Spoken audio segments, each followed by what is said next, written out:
चुनाव में एनडीए की प्रचंड जीत के बाद बिहार की सियासत में हलचल काफी तेज है। मुख्यमंत्री आवास पर हलचल बढ़ गई है। एनडीए नेता के सीएम आवास पहुंचने का सिलसिला बदस्तूर जारी है। सुबह से ही सीएम से मिलने के लिए लोगों की भीड़ लगी हुई है।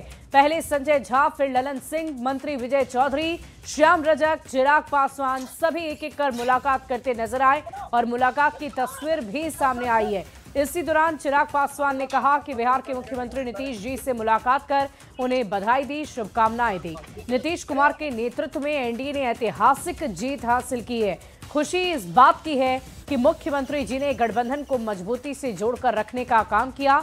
जो लोग एलजेपी, रामविलास और जेडीयू के बीच भ्रम फैला रहे थे, सिर्फ झूठी अफवाह और गलत नैरेटिव बनाने की कोशिश भी की जा रही थी।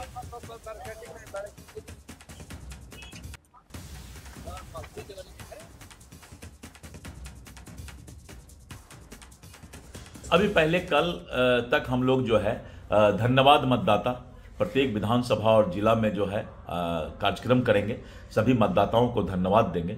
उसके बाद जो है पांचों दल अपना अलग अलग जो है बैठ करके अपना नेता का चयन करेंगे और फिर एनडीए एक साथ बैठ करके और केंद्रीय नेतृत्व की उपस्थिति में जो है फिर विधायक दल के जो एनडीए के विधायक दल के नेता हैं उनका चयन करेगा। यही एक संवैधानिक प्रक्रिया होता है और इसके बाद जो है शपथ ग्रहण समारोह का तिथि तय किया जाएगा। मुख्यमंत्री जी से मुलाकात कर सिर्फ मुख्यमंत्री जी को बधाई देने, शुभकामनाएं देने आए। जिस तरीके से मुख्यमंत्री नीतीश कुमार जी के नेतृत्व में एनडीए गठबंधन ने एक ऐतिहासिक जीत हासिल करने का काम किया है, ऐसे में उनसे मुलाकात कर लोक जनशक्ति पार्टी रामविलास का एक प्रतिनिधि मंडल उनसे मुलाकात कर उनको से बधाई, शुभकामनाएं देने आया था। खुशी है इस बात की कि मुख्यमंत्री जी ने जिस तरीके से एनडीए गठबंधन के हर एक घटक दल की भूमिका को सराहने का उन्होंने काम किया। मैं तो सबसे पहले आपके चैनल के माध्यम से पूरे बिहार वासियों को, पूरे बिहार के मतदाता मालिकों को मैं उनको उनके प्रति आभार प्रकट करता हूं कि बिहार के लोगों ने जो है सुशासन और विकास पर मुहर लगाई है। हमारे नेता माननीय मुख्यमंत्री नीतीश कुमार जी के जो 20 वर्षों की उपलब्धि है और माननीय प्रधानमंत्री नरेंद्र मोदी जी के और दोनों नेता की करिश्माई जोड़ी पर लोगों ने भरोसा जताया है। इस तरीके के दावे किए जा रहे थे विपक्ष के जरिए से, सर क्या कहिएगा उनका? विपक्ष तो इसी तरह से दावे करेंगे, कोई विपक्ष के पास कोई मुद्दा ही नहीं था। विपक्ष तो जो जनता जानती है कि कौन लोग काम करने वाले, कौन लोग काम करने वाले नहीं, कौन लोग वोट की राजनीति करते हैं, कौन लोग वोटर के बारे में सोचते हैं। हमारे नेता वोटर के बारे में सोचते हैं। हमारे नेता वोट की राजनीति कभी नहीं की, वोट की चिंता कभी नहीं की। हमारे नेता वोटर की चिंता की कि कैसे खुशहाल होंगे, कैसे उनकी जीवन यापन बेहतर कैसे होगा, उनकी आर्थिक, सामाजिक, शैक्षणिक स्थिति कैसे बेहतर होगा।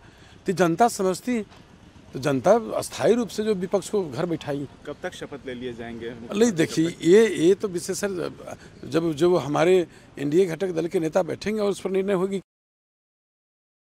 बिहार में नई सरकार की गठन की कवायद अब तेज हो गई है और ऐसे में नए मंत्रिमंडल पर सबकी नजर टिकी रहेगी, क्योंकि 89 सीटों के साथ बीजेपी सबसे बड़ी पार्टी बनकर उभरी है। बीजेपी से 4 सीट पीछे है जेडीयू, यानी कि 85 सीटों पर। और नए मंत्रिमंडल में बीजेपी चाहेगी ज्यादा हिस्सा।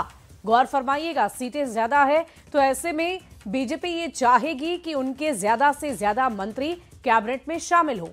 बीजेपी ज्यादा विभागों की मांग भी कर सकती है और सबसे बड़ी और अहम बात कि अहम विभागों की जो मुख्य विभाग हैं वो भी बीजेपी के पास जाएगा क्या, ये भी एक बड़ा सवाल है। जैसे कि गृह, वित्त, उद्योग, ये सारे जो विभाग हैं बीजेपी क्या अपने पास रखेगी। इसके अलावा सड़क, स्वास्थ्य भी बीजेपी के पास जाएगा। मौजूदा मंत्रिमंडल की अगर हम बात करें तो मौजूदा मंत्रिमंडल में बीजेपी के 21 मंत्री हैं, जेडीयू के 14 मंत्री हैं सीएम को मिलाकर, यानी कि सीएम सहित। तो आप समझिए कि जब बीजेपी ने बड़ी पार्टी के तौर पर बड़े भाई की भूमिका में रिजल्ट वो लेकर आई है, तो जाहिर तौर पर कैबिनेट में भी एक बड़ी भूमिका निभाने की कोशिश बीजेपी करेगी और देखने वाली बात होगी कि किन किन नामों पर मुहर लगती है और किसे कौन सा विभाग दिया जाता है।